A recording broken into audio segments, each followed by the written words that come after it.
warahmatullahi wabarakatuh.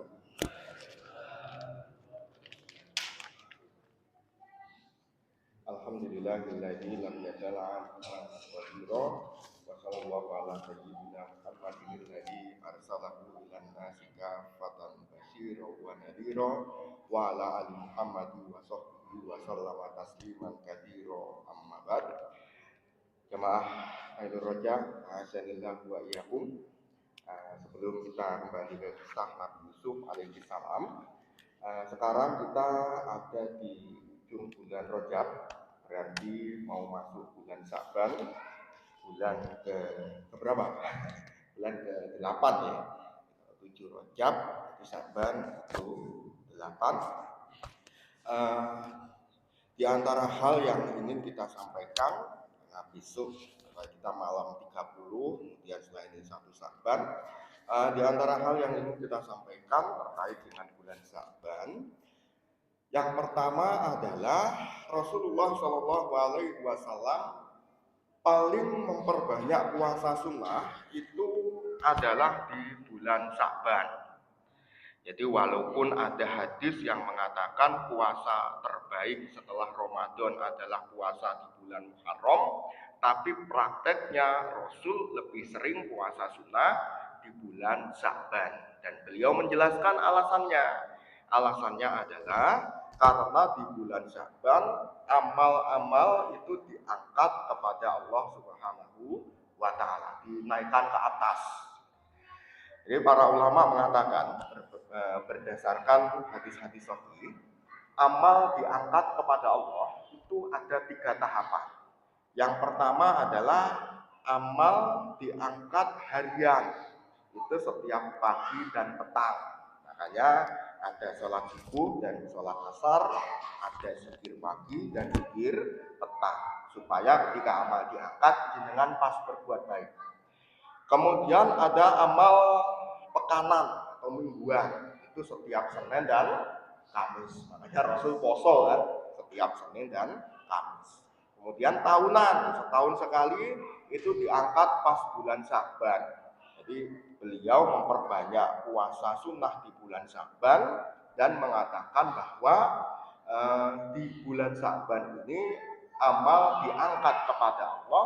Aku senang jika amalku diangkat ketika aku sedang berpuasa. Nah, ada ulama asal Suriah yang mungkin Saudi dan negara. Itu orang pertama yang dakwah di internet. Itu sejak tahun 96 bikin website namanya Islam QA. QA apa? QA gitu, Question and Answer. Itu Syekh Muhammad Shalih Al-Munajjid, beliau mengatakan Rasul senang berpuasa di bulan Sa'ban karena Sa'ban adalah bulan diangkatnya amal. Itu menunjukkan bahwa berpuasa pada saat amal diangkat itu memperbesar kemungkinan amal diterima oleh Allah Subhanahu wa Ta'ala. Barangkali dengan sholatnya berapa persen gak kusuk lah yang ini yang itu, supaya harapannya supaya diterima oleh Allah. Kemudian bagi yang masih punya hutang puasa dari Ramadan sebelumnya atau Ramadan sebelumnya, monggo segera dilunasi sebelum masuk Ramadan 1447 Hijriah. Itu aja ya, itu diantaranya. Nanti soal nisfu Sa'ban apa puasa akhir Sa'ban hukumnya gimana, jenengan bisa baca sendiri di website saya, sudah terbit. Jadi 20 faedah tentang bulan Sa'ban terbagi menjadi 2 tulisan, dengan cari di lauilmu.com, 2 tulisan terakhir berkaitan dengan bulan Sa'ban itu. Nah, jamaah rahimakumullah wa iyyakum.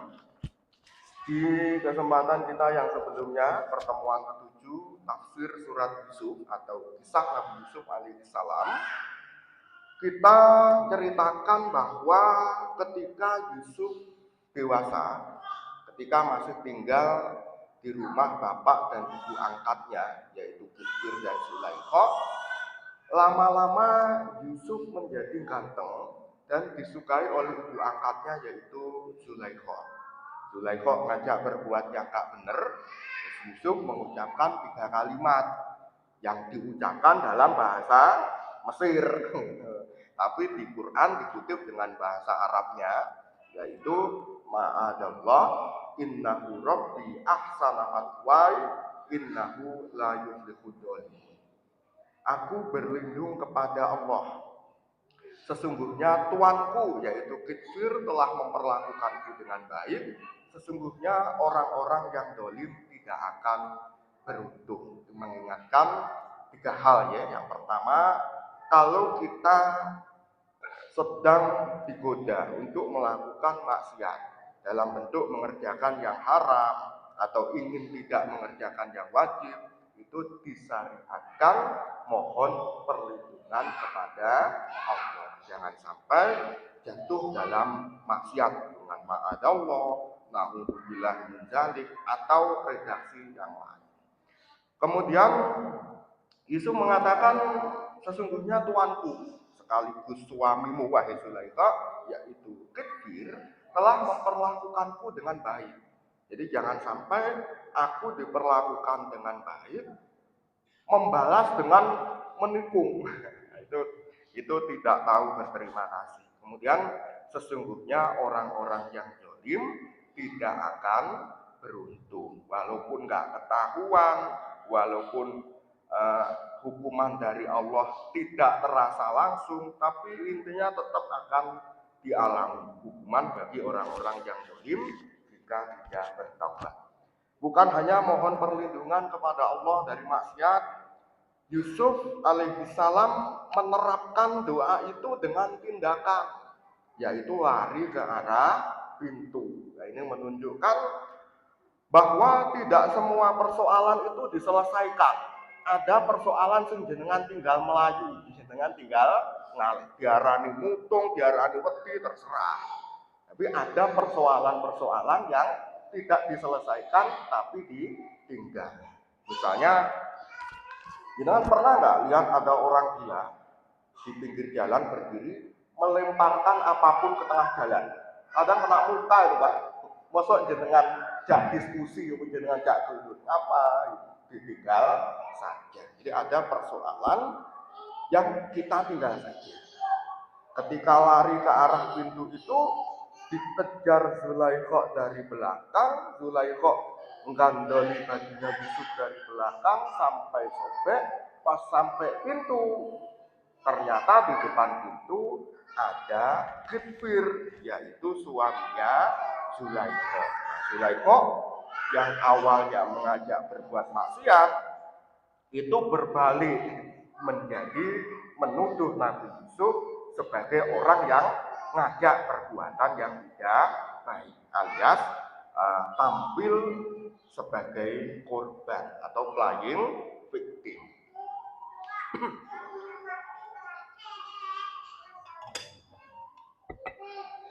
Itu. Nah, jadi dalam kehidupan kita, kalau jenengan melihat orang yang nakal, yang jahat, pura-pura jadi korban, itu sudah ada ribuan tahun yang lalu sejarahnya. Saya pernah ditabrak ibu-ibu, ya kebetulan ibu-ibu yang nabrak. Udah ada lampu merah, mobil berhenti. Antara mobil itu kan ada celah-celah antara mobil dengan depannya. Nah, saya sebagai sepeda motor kan di sebelah kirinya. Di pasar Muno sebelah kiri memang disediakan untuk motor. Jalan bawaan. Tiba-tiba dari samping alias dari sela-sela mobil atau ibu langsung seret, drop. Saya yang disalahkan katanya lek numpak terlalu banter. Padahal itu udah mau berhenti karena lampu merah. Dia sing ngomong, dia sing nyala. Dengan kalau ngalami ada orang yang pelaku tapi sok-sokan jadi korban, itu ada sudah sejak lama. Ya, itu diantara kajian kita yang kemarin. Nah, di kesempatan kita kali ini, kita di bagian ke-8 ini akan membahas tentang setelah Yusuf dituduh oleh Zulaikha alias difitnah, Nabi Yusuf alaihissalam membela diri. Dia yang ngajak gitu kan. Nabi Yusuf yang membela diri. Kemudian ada seorang penengah dari kerabatnya Zulaikha mengatakan, dilihat saja kalau sobeknya di depan bajunya yang sobek itu depan, berarti Yusuf sendiri yang merobek. Tapi kalau sobeknya di belakang, berarti bajunya Yusuf dirobek oleh Zulaikha, dikejar dikandoli. Kemudian terbukti yang benar adalah Yusuf, kemudian suaminya Zulaikha yaitu Kifir itu mengakui kesalahan istrinya. Intinya tentang itu. Kalau jenengan enggak telaten pengen cepat selesai kisah Nabi Yusuf, nggih saged diwaos piyambak. Niku namung satu surat, Pak. 110 ayat saja. Nah, tapi kita fokusnya kan bukan cepet-cepetan selesai kisahnya, tetapi tentang pelajaran apa yang bisa kita ambil kan begitu ya. Allah Subhanahu wa taala berfirman, qala hiya rawadatni an nafsi. Yusuf berkata, Zulaikha yang menggoda diriku. Wa syahida syahidum min ahliha. Kemudian seorang kerabat Zulaikha memberikan persaksian, in kana qamisuhu qudda min qubulin fasadaqat wa huwa minal kadhibin. Kalau bajunya Yusuf sobek di depan, berarti Zulaikha yang benar, Yusuf yang termasuk pembohong. Nah, sobek di depan dikejar kok sobek di depan ini menyobek sendiri kan. Wa in kana qamisuhu qudda min duburin fakadabat wa huwa minas shadiqin. Adapun apabila bajunya Yusuf itu sobek di bagian belakang, maka Zulaikha yang berbohong dan Yusuf termasuk orang-orang yang jujur. Falamma ra'a qamisahu qudda min duburin qala innahu min kaidikun inna kaidakunna adim. Ketika Kifir melihat bajunya Yusuf sobek dari arah belakang, Kifir mengatakan kepada Zulaikha, sesungguhnya ini termasuk tipu daya kalian, wahai wanita. Jadi pelakunya Zulaikha, tapi Kifir ngomongnya kalian, para wanita, bukan hanya kamu, tapi kalian. Inna kaidakunna adim, sesungguhnya tipu daya kalian, para wanita, itu besar. Nanti kita akan jelaskan ayat ini. Ayat ini bukan penghinaan untuk wanita ya. Jadi memang perlu nanti dijelaskan. Kemudian Yusufu a'rid an hadza wastaghfiri li rabbiki innaki kunti minal khati'in. Wahai Yusuf, lupakan saja masalah ini. Berpalinglah dari perkara ini, enggak usah dibahas lagi. Kemudian kepada Zulaikha mengatakan, mohon ampunlah atas dosamu, sesungguhnya kamu termasuk orang-orang yang berbuat salah. Itu ya. Allah Subhanahu wa taala berfirman di ayat ke-26, qala hiya rawadatni an nafsi. Yusuf berkata, Zulaikha yang menggodaku. Nah, ini kita ingatkan lagi bahwa sebetulnya di ayat ini tuh bahasanya tuh dia, tapi membingungkan kan. Saya sebut saja Zulaikha dan Kifir. Walaupun nama Zulaikha dan Kifir nggak ada dalam Quran dan Sunnah, itu adanya dari kisah Israiliyat. Tapi mending nyebut Zulaikha dan Kifir daripada mengatakan pembesar Mesir, istrinya pembesar, terlalu panjang. Ini hanya sebutan saja. Yusuf berkata, Zulaikha lah yang menggoda diriku. Berarti Yusuf itu membela diri ketika dituduh. Nah, ini menunjukkan bahwa ketika jenengan ada di posisi tertuduh dan tuduhannya serius, tuduhannya berbahaya, maka jenengan punya hak untuk membela diri. Kalau tidak, maka jenengan akan disangka salah oleh orang-orang. Jadi kaidahnya itu begini, suudon itu salah, membuat orang lain suudon itu juga salah. Gitu. Itu Umar bin Khattab itu dulu mengatakan nasihat gini, man ta'arrodo lituh mati fala yaluman naman asa ad-don nabi. Orang yang menempatkan dirinya dalam posisi tertuduh, maka jangan sesekali dia mencela orang yang suudon kepadanya. Menempatkan diri dalam posisi tertuduh itu Misalnya jenengan siang hari di bulan Ramadan kelihatan bahwa bungkusan nasi padang. Walaupun jenengan membelikan istri yang sedang sakit, itu orang nggak selalu paham situasi aslinya jenengan. Makanya kalau terpaksa istri sakit nggak puasa harus dibelikan makan siang pas Ramadan siang-siang, maka minta tolong ke anak kecil atau anggota keluarga lain yang perempuan yang itu lebih mudah untuk orang lain husnudon. Dan kalaupun jenengan betul-betul terpaksa harus membelikan ke warung sendiri, ya bungkusnya aja di ketok, nanti ada tas punggung. Terus yang saya katakan itu membuat posisi tertuduh. Karena ada kejadiannya, Mas. Adalah dulu Ustaz itu punya mobil, tetangganya sakit, diantarkan ke rumah sakit Aminah, nggak sampai nginep, dibolehin langsung pulang, karena nggak puasa kan, tetangganya nggak puasa, maksudnya karena sakit kan nggak berpuasa, dianterin ke warung, kok ya pas gitu, ada orang yang kenal gitu, tahu loh ini kok siang hari ke warung, kena itu, kelihatan jelek, Ustaz kok ini, orangnya sudah wafat sih, tapi itu kejadian sudah lama. Jadi ini satu-satunya perbuatan yang kalau jenengan lakukan dan ternyata jenengan benar, jenengan nggak dapat pahala.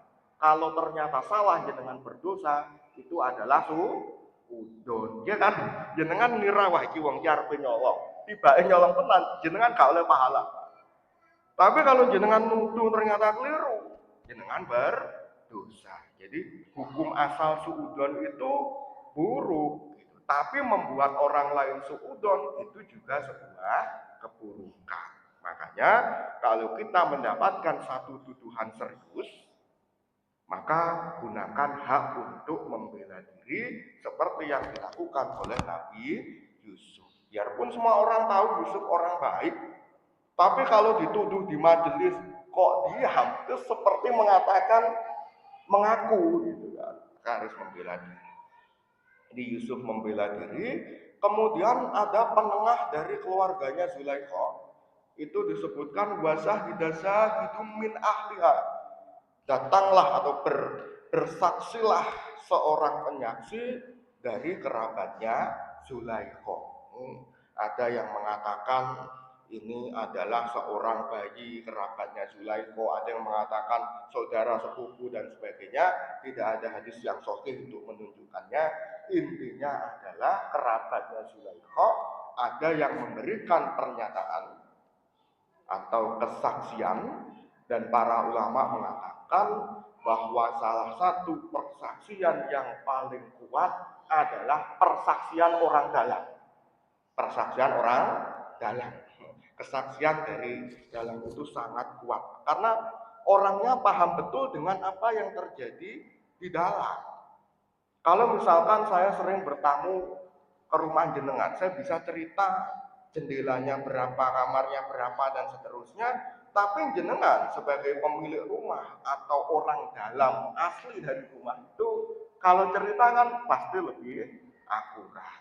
Gitu. Makanya dalam persaksian, ketika kerabat atau orang dalam berani memberikan persaksian yang memberatkan temannya itu, dan tidak terlihat ada konflik pribadi di antara mereka, maka persaksiannya menjadi sangat kuat. Misalnya adalah, jenengan tahu mungkin 20 tahun yang lalu atau 15 tahun lalu, ada pendeta Hindu masuk Islam, jadi ustaz, tahu ya? Pendeta Hindu masuk Islam, itu bisa menjelaskan ternyata amalan ini, amalan itu ada dalilnya. Dalilnya dari mana? Dari kitab Hindu. Bacanya teman ayatnya. Disebutkan kalau Quran itu ayat berapa, surat apa, itu dibaca teks aslinya, diterjemahkan. Itu kesaksian dari orang dalam. Sangat kuat. Beda dengan saya cuma ngaku-ngaku. Kemudian apa persaksiannya atau keterangannya? Dia mengatakan apabila bajunya Yusuf sobek di depan yang salah Zulaikha, yang salah adalah Yusuf, berarti Yusuf merobek sendiri bajunya. Tapi kalau yang sobek adalah bagian belakang dari bajunya Yusuf, berarti ditarik sama Zulaikha. Yusuf lari, di belakangnya Zulaikha mengejar, kok sobek di depan kan mesti Yusuf. Tapi kalau sobek di belakang, Zulaikha yang menarik. Dari peristiwa ini maupun dari berbagai dalil lain, para ulama itu menyimpulkan ada satu kaidah yang sangat penting. Kaidah yang apa ya? Bunyinya adalah sesuatu yang tidak terlihat jika harus dibuktikan atau disikapi, maka dibuktikan atau disikapi berdasarkan indikator yang bisa dilihat. Misalnya adalah niat orang. Jenengan kan nggak ngerti niat saya kesini golek apa betulan golek sangu, pengen ngaji atau pengen dua-duanya, nggak ketok. Dari mana niat bisa dicek? Dari perbuatannya bisa dilihat. Misalnya ada orang setelah sholat duhur nemu HP ketinggalan di tembok itu, diambil dibawa pulang. Nah, kalau ternyata dia mengambil itu untuk dikembalikan, dia dapat pahala atau berbuat baik. Tapi kalau dia mengambil HP ketinggalan setelah sholat duhur itu untuk dipek, maka dia berdosa dan di dunia berhak untuk dihukum. Nah, bagaimana untuk mengetahui niat ngambil HP mau mengembalikan atau untuk diri sendiri? Dilihat indikator dari perbuatan yang bisa dilihat. Kalau HP-nya dia ambil, dia bawa, nanti asar kesini datang lagi nanya, sopo sing mang HP-ne keri, berarti niat untuk mengembalikan. Tapi kalau dibawa pulang, terus besoknya nggak berani ke masjid lagi, wah ini ngepek. 3 hari baru balik lagi. Itu indikator yang menunjukkan isi hati, gitu loh. Kalau jenengan bekerja di satu tempat, kok atasan jenengan itu kok perbuatannya gini-gini nih, itu mungkin jenengan disuruh resign. Saya pernah ngajar, pelajaran saya tuh kalau malam harus diajarkan ulang. Lulusan luar negeri mulang MTS untuk pelajaran malamnya harus diajarin lagi, dibimbel lagi. Hanya untuk pelajaran saya dan lain-lain halnya, itu salah satunya. Sampai saya ngomong, wes toh kalau nggak suka sama saya diberhentikan aja nggak masalah. Kalau pengen nyangoni pembimbel, saya ngajar nggak dibayar, duitnya dikasihkan ke pembimbel pun nggak masalah seterusnya. Tetap diganggu begitu, akhirnya saya yang memilih keluar. Ternyata penggantinya adalah kerabat yang punya sekolah. Oh, berarti dia pengen mengganti dengan kerabat, tapi bentuknya adalah saya harus yang kelihatan mengundurkan diri. Dari mana niat itu disingkap? Dari perbuatan yang bisa terlihat. Begitu ganti guru jadi kerabatnya, ya nggak ada bimbel, selesai. Itu ya, dan sebagainya. Pokoknya hal-hal yang tidak bisa dilihat, hal-hal yang tidak bisa dibuktikan pakai CCTV, itu dibuktikan dengan indikator yang sama-sama bisa dilihat. Zaman dulu nggak ada CCTV untuk membuktikan sobek baju ini pelakunya siapa, maka dilihat sobeknya di depan atau di belakang. Itu ya.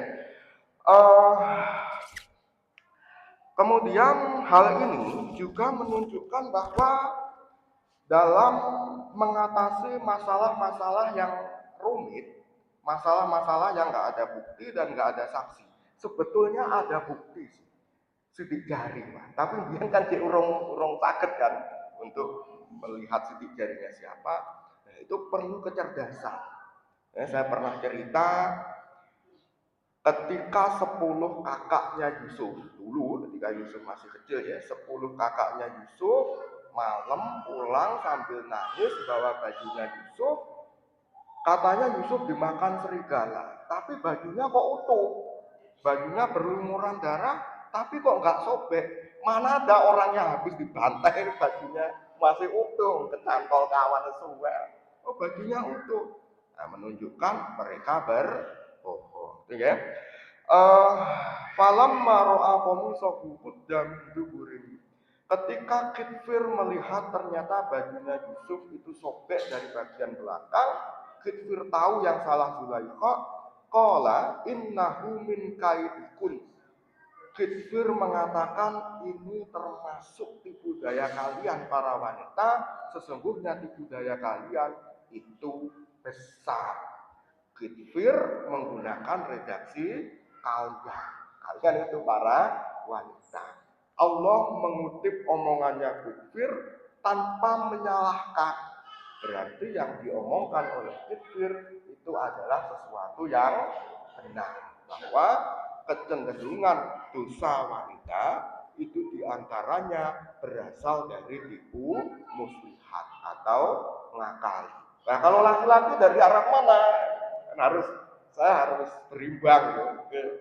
Besok ibu nggak mau datang lagi.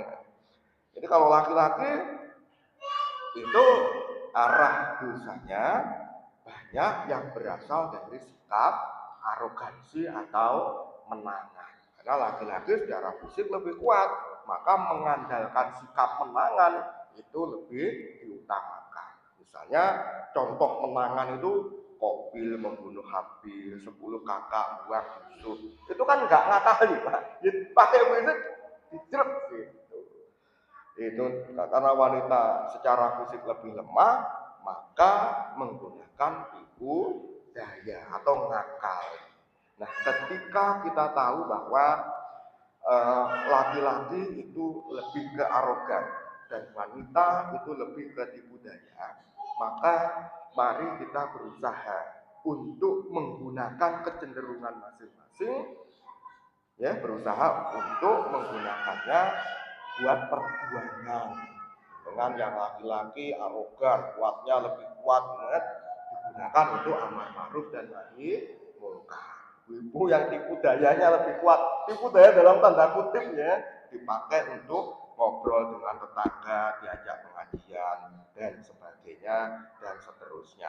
Yang jelas tidak boleh untuk menggunakan terjemahan ayat ini ditempel di stiker mobil. Jangan pernah lihat nggak mobil bagian belakangnya kewempeli stiker sesungguhnya tipu daya wanita itu amatlah dahsyat, surah Yusuf ayat sekian. Itu tidak boleh ya menggunakan ayat untuk bercanda atau untuk menghina orang lain. Dan ayat ini memang tidak menghina, ini penjelasan ilmiah. Kemudian jemaah rahimanillah wa iyyakum, Yusufu a'rid an hada. Wahai Yusuf, lupakan saja hal ini. Jadi karena Yusuf itu adalah anak angkat yang sejak kecil diasuh, dan zaman dulu boleh loh Pak anak angkat, dalam arti ini bedanya anak angkat dengan anak angkat zaman dulu dengan zaman sekarang adalah kalau zaman kita nyebut anak angkat itu maksudnya kan sekedar anak asuh, tidak betul-betul dianggap sebagai anak sendiri. Tapi kalau zaman dulu sampai akhirnya zaman di mana Nabi Muhammad mengangkat Zaid bin Harithah sebagai anak, dirubah menjadi Zaid bin Muhammad, itu boleh antara itu sampai ke belakang. Itu mengangkat anak dengan menisbatkan kepada bapak angkat itu boleh. Misalnya aslinya Zaid bin Harithah, jadi anak angkatnya Nabi Muhammad menjadi Zaid bin Muhammad, sehingga berkonsekuensi jika Muhammad meninggal Zaid dapat warisan. Jika Muhammad punya anak perempuan, boleh nggak jilbaban di depan Zaid, kan saudara ini udah betul-betul keluarga. Nah Yusuf dulu seperti itu, betul-betul anak, betul-betul sudah seperti Yusuf bin Kitfir. Karena keluarga sendiri, maka Kitfir walaupun mengakui kesalahan, dia menggunakan pendekatan kekeluargaan. Wahai Yusuf, lupakan saja masalah ini. Sampai tadi omongan memalukan. Kemudian kepada Zulaikha, Kitfir mengatakan wastagfiri lidzambik. dan mohon ampunlah atas dosamu, innaki kunti minal khotiin. Sesungguhnya kamu termasuk orang-orang yang berbuat salah. Dan bukankah Kifir dan Zulaikha pada saat itu masih orang kafir, masih musyrik?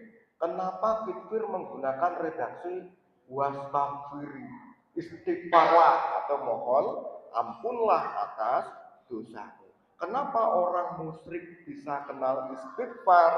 Jawabannya adalah karena dulu Allah Subhanahu wa taala mengutus 124.000 nabi dan rasul, 315 di antara 124.000 nabi, 315 di antaranya juga merupakan rasul, disebar ke seluruh penjuru bumi yang ada manusianya. Dan di antara rasul-rasul itu pasti ada yang pernah berdakwah di Mesir. Nah, ketika penduduk Mesir menjadi Muslim, lama-lama kan Islamnya luntur menjadi jahiliyah seperti bangsa Arab. Nah, ketika bangsa-bangsa yang pernah menjadi Muslim, kemudian Islamnya luntur, berubah menjadi jahiliyah, masih ada sisa kebenaran yang belum hilang. Misalnya adalah di kalangan orang jahiliyah atau musyrikin Arab, mereka tuh masih kenal ada makhluk yang jenisnya adalah malaikat. Di dulu mereka mengatakan ketika menolak kenabiannya Muhammad, Allahu a'lamu min ayyakuna rasuluhu basara. Walau aradallahu ayyab'atsa ilaina rasulan la ba'atsa minal malaikatil ladina indah. Allah itu terlalu agung kalau rasulnya manusia. Andai kata Allah pengen mengutus rasul kepada kita, pasti Allah mengutus rasul itu dari kalangan malaikat yang ada di sisinya. Jadi orang Arab jahiliyah kenal dengan konsep malaikat. Orang Arab jahiliyah itu juga masih punya masih kenal dengan ibadah haji dan umroh. Biarpun caranya ngawut, tapi haji umroh itu ada. Ngawut, ngawutnya di mana? Misalnya adalah sebagian dari orang Arab jahiliyah dulu itu kalau tawaf nggak pakai baju. Laki-laki siang hari, kalau perempuan itu malam hari. Orang Arab jahiliyah ketika haji itu apa istilahnya? Caranya ngawur misalnya meyakini kalau pulang haji masuk rumah lewat pintu belakang lebih afdol. Makanya oleh Allah kan diturunkan ayat waqtul buyuta min abwabiha. Masuklah ke dalam rumah lewat pintunya. Maksudnya adalah pintu depan. Orang Arab jahiliyah ketika Ka'bah mau diserang pasukan bergajah dipimpin oleh Abraha, orang Arab jahiliyah itu pada minggir naik ke atas bukit. Kenapa mereka minggir ke atas bukit enggak membela Ka'bah? Karena mereka yakin Tuhannya Ka'bah yaitu Allah pasti akan menghancurkan pasukan gajah. Ini kok orang-orang kafir loh yang meyakini itu, ya kan? Maksudnya orang-orang Arab itu yang punya keyakinan itu juga kafir, tapi punya keyakinan bahwa pembela Ka'bah hanyalah Allah, bukan berhala. Mereka punya konsep haji dan umroh juga. Mereka kenal puasa Muharram tanggal 10, puasa Asyura. Mereka juga kenal konsep malaikat dan sebagainya dan seterusnya. Begitupun di Mesir, biarpun saat itu banyak yang musyrik, tapi masih ada sisa tauhid yang belum betul-betul hilang, yaitu ngerti bahwa yang mengampuni dosa hanyalah Allah. Makanya Kifir mengatakan kepada istrinya, beristighfarlah, mohonlah ampun kepada Allah atas dosamu. Apakah istighfar atas dosa tadi membuat Zulaikha menjadi muslimah? Betul. Istighfar yang menjadikan seseorang sebagai muslim kan istighfar dari kesyirikan. Kalau hanya istighfar dari memfitnah Yusuf, ya nggak menjadikan seseorang sebagai orang Islam. Tuh.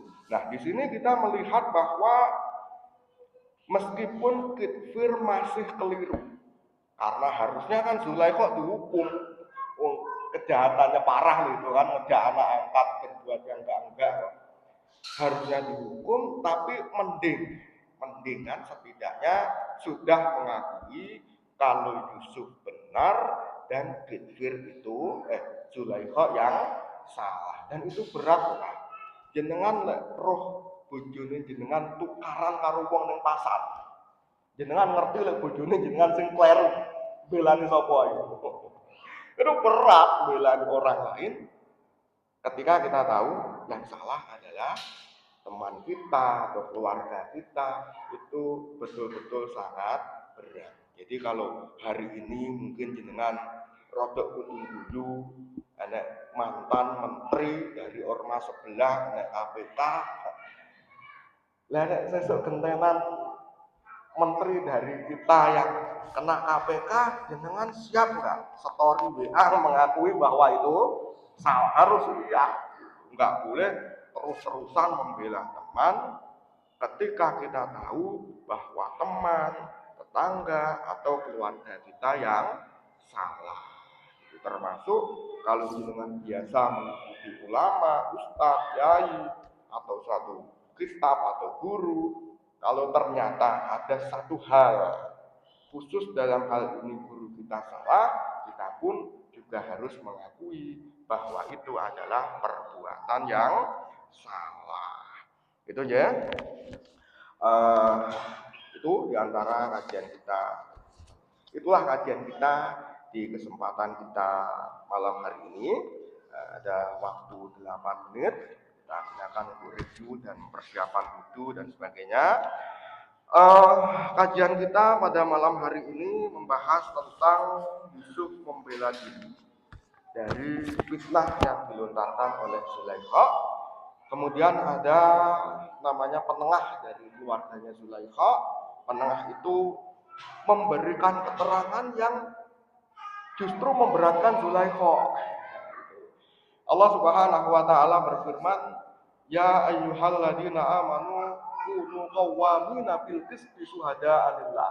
Wahai orang-orang yang beriman, jadilah orang-orang yang teguh menegakkan keadilan, menjadi para saksi karena Allah Subhanahu wa taala, walau ala anfusikum awil walidaini wal aqrabin. Meskipun kesaksianmu akan memberatkan dirimu sendiri atau kedua orang tua atau para kerabat. Jadi walaupun keluarga kita yang salah, kita harus mengakui salah ya, salah.